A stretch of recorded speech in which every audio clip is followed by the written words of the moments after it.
Now we're going to talk about how to defend the basketball. One of the most important things in the game of basketball is being able to defend the dribbler. If your defense, if a team cannot guard the guy with the basketball and keep him in front, chances are they're not going to have very much success in stopping them. So what I want to make sure is if I'm guarding the ball, I'm guarding the person with the basketball facing the basket, he's off the dribble, we're talking about off the dribble first, is I want to have a wide base. My feet should be wider than my shoulders. My feet should be wider than my shoulders, and I want to be in a stance. In other words, it's almost like I'm sitting in a chair. Sitting in a chair, I don't want to have my head too far forward or too far back. My head should be in the center of the body. Head is one of the heaviest part of the body, and if it's too far forward or back, I become off balance. Great balance is a key to becoming a great defender.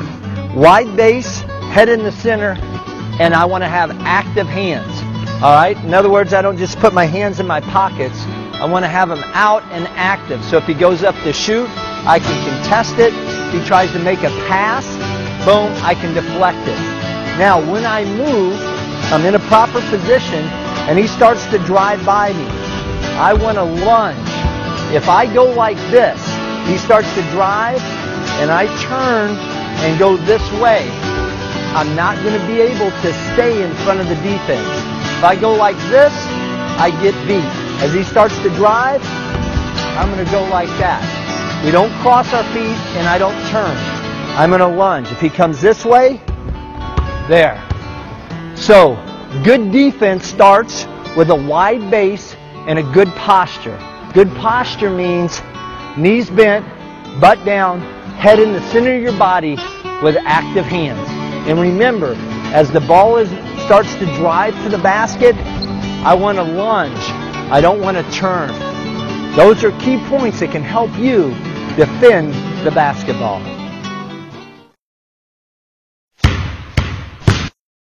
Let's talk about taking a charge. An offensive foul is a big play in the game of basketball. There's some common things that we must understand if we're going to effectively take a charge. That means, first of all, you have to establish legal guarding position. In other words, I'm between the ball and my man and the basket. This is not legal guarding position. I can't take a charge right now. Even if he comes in, he comes here, boom, it's still not a charge because I have not established legal guarding position. So as he's here, I've got to be between him and the basket. Now I've established legal guarding position. Now I'm allowed to move once I've established this position. So now he starts to drive. If he keeps coming, boom, now I can take the charge. The charge or the contact must be taken in the torso or the chest area. If the contact is in the shoulder, it is not a charge. It's called a block. So if I've established legal guarding position and he drives and it hits my shoulder, that would be a block. What I want to do is I want to move and take the contact in the chest or torso area. So I've established legal guarding position. And I take the charge. The best thing to do when you take a charge, you take the contact and you want to fall straight back. If I fall to one side or the other, most of the time the referee is not going to give you a charge, but he's going to give you a block. So as he goes, slow motion, boom, I want to fall straight back. That gives me the best chance of getting a favorable call. The other thing that we want to make sure of is we let the ball handler, the offensive player, initiate the contact.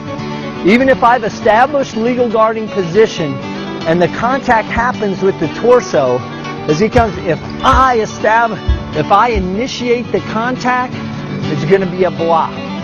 So we want the offensive player to initiate the contact. Here he comes.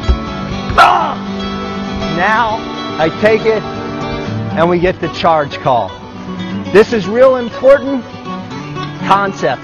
One other thing to keep in mind, if you're playing in the NBA, They have a little arc in here. You can do everything right, but if you're in the arc, it's not going to be a charge, it's going to be a block. Other areas outside of the NBA, it's okay. As long as you've established legal guarding position, you've taken the contact in the torso and fallen straight back. That's a charge.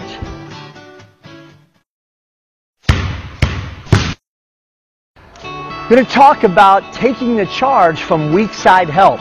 In other words, I'm not guarding the ball. My teammate is guarding the ball, and he gets beat. I want to help my teammate out. Be a good teammate. Help him out. Rotate over and take the charge.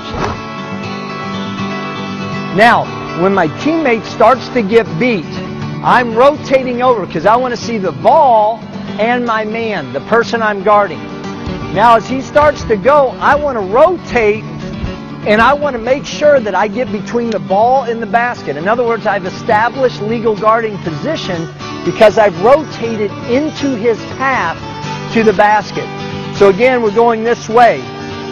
I don't want to be underneath the basket. I'm going to rotate this way when I see him get beat. And now I'm going to take the contact in the torso and fall straight back. This is a great way to take the charge and help out your teammate and help your team. So again, I'm here. He starts to get beat. I rotate. I take the charge and I help my teammate out. Taking the charge, helping the teammate. It's a great way to play, have fun, and win.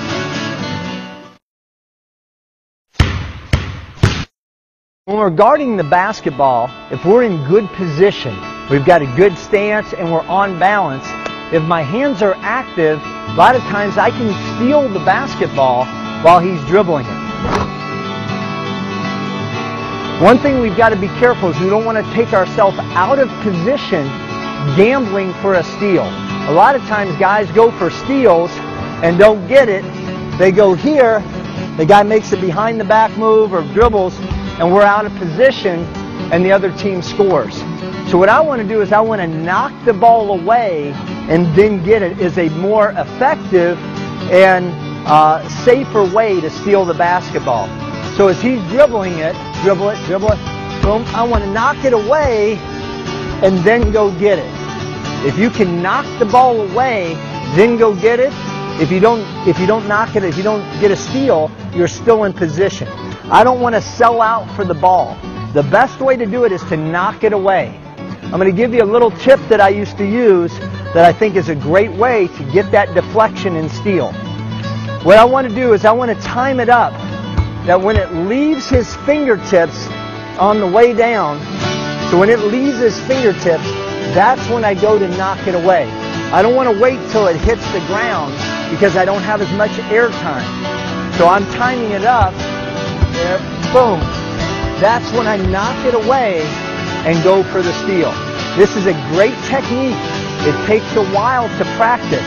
But if you can concentrate on going when it leaves the fingertips, now you can knock that ball away and get that game-winning steal.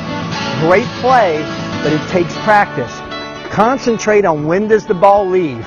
And remember, I don't want to take myself out of position. I want to go with the hand closest to the ball, knock it away, and then go get it.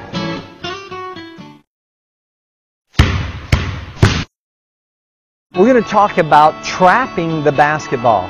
Trapping can take place all over the court. It can talk about, we can trap on the post, we can trap in the backcourt in a press, maybe just over half court, but the concepts are the same regardless of the area of the court. When we trap the basketball, it's so important that the guy guarding the ball allows no lines. In other words, he doesn't want to get beat sideline. All right, so he's going to cut it off.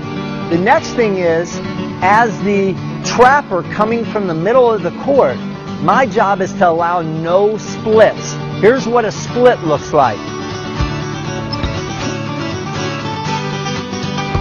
That would be a split. If they can go by us on the sideline or split us, now that's bad news for our defense. So what we want to do is we want to seal the trap. A common term is called seal the trap. No lines, no splits. So here we go. He goes this way. Boom. No lines, no splits. He goes back the other way. No lines, no split. A great trap always has those two things. No lines, be it baseline or sideline, and a good trap, no splits. If you do that, you can have a great double team.